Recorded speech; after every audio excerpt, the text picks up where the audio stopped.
Monsieur le Président du Conseil constitutionnel, Mesdames et Messieurs les sages, sauf votre respect, je vous prie de bien m'écouter sans m'interrompre. Quitte à me poursuivre, si vous estimez que je vous ai outragé.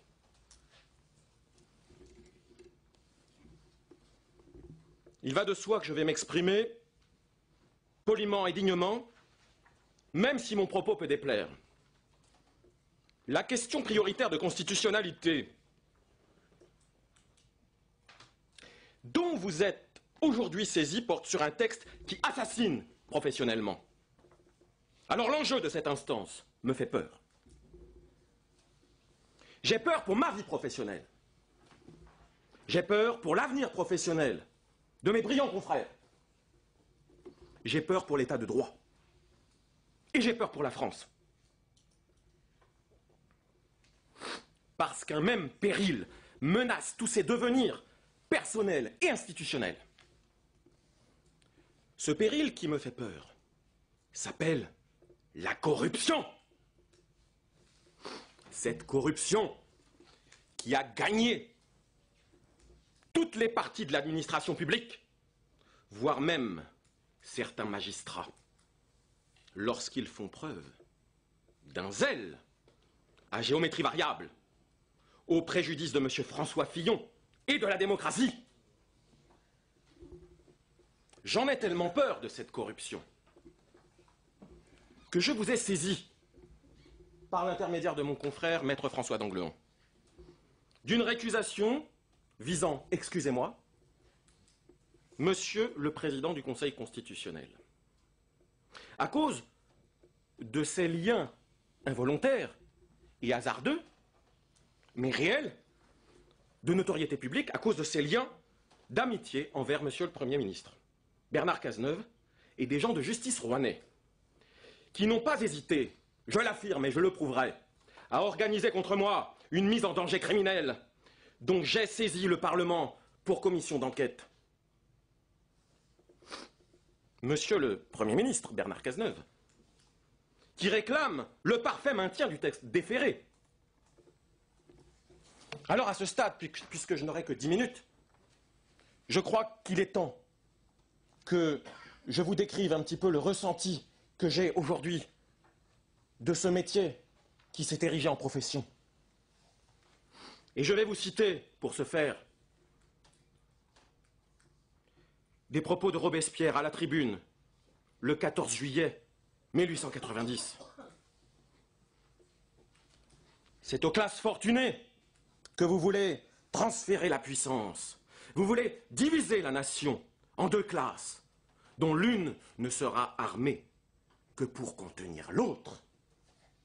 Eh bien, aujourd'hui, dans la profession d'avocat, vous avez des têtes brûlées comme Maître Paris, Maître François d'Angleon, et d'autres qui viennent aujourd'hui plaider devant vous pour sauver leur vie professionnelle, pour sauver l'éthique d'un métier contre une profession, contre une caste armée, contre, j'ouvre les guillemets, un petit milieu. Autrement dit, une mafia, un petit milieu qui se revendique comme tel, et je vous transmettrai par mes faibles moyens les enregistrements sonores. Vous m'entendez, confrères, tous présents dans cette salle? Les enregistrements sonores de ce que je considère comme un crime, au sens légal du terme, du chef d'une bâtonnière dont je vais citer le nom ici et qu'elle m'attaque en diffamation. Je produirai les enregistrements. Maître Nathalie Barbier, du barreau de Seine-Saint-Denis, qui, en décembre 2008, fait pression sur moi, me menace et m'explique que la profession d'avocat, c'est un petit milieu. Je vous jure, sur mon serment d'avocat, que ce que je vous dis est vrai. Et si vous le voulez, j'ai sur clé USB ici l'enregistrement auquel je me réfère. Alors je crois qu'à ce stade, si je ne suis pas fou, la messe est dite. Parce que il vous reste 5 minutes, maître. Vous ne pouvez pas décemment faire fi ici de la casuistique dont je vous saisis et dont je vous ai demandé d'en référer en urgence au visa de l'article 40 du Code de procédure pénale, Parce que vous ne pouvez pas ignorer que tous ici présents, vous êtes autorité constituée au sens de ce texte, et que, informé d'une infraction criminelle à mon préjudice, vous aurez le devoir de saisir le parquet, et j'entends le parquet financier, qui fera autant de zèle à mon profit et pour me porter secours, je l'espère, qu'il en a fait pour saborder notre démocratie, aujourd'hui confrontée à un choix impossible. Mais où sommes-nous aujourd'hui en France? Nous sommes encore dans cette France de Robespierre, telle qu'il l'avait décrite dans un tract de février 1789. Effectivement, il faut changer le personnel politique. Et c'est une police politique que cet ordre des avocats qui se prétend intervenir ici sans personnalité juridique. À l'époque, Robespierre faisait savoir son opinion sur l'état de la France. La plus grande partie de nos concitoyens est aujourd'hui réduite par l'indigence à ce suprême degré d'abaissement où l'homme, uniquement occupé de survivre et incapable de réfléchir aux causes de sa misère et aux droits que la nature lui a donnés. Eh bien, voyez-vous, je crois qu'aujourd'hui en France, les citoyens en sont là.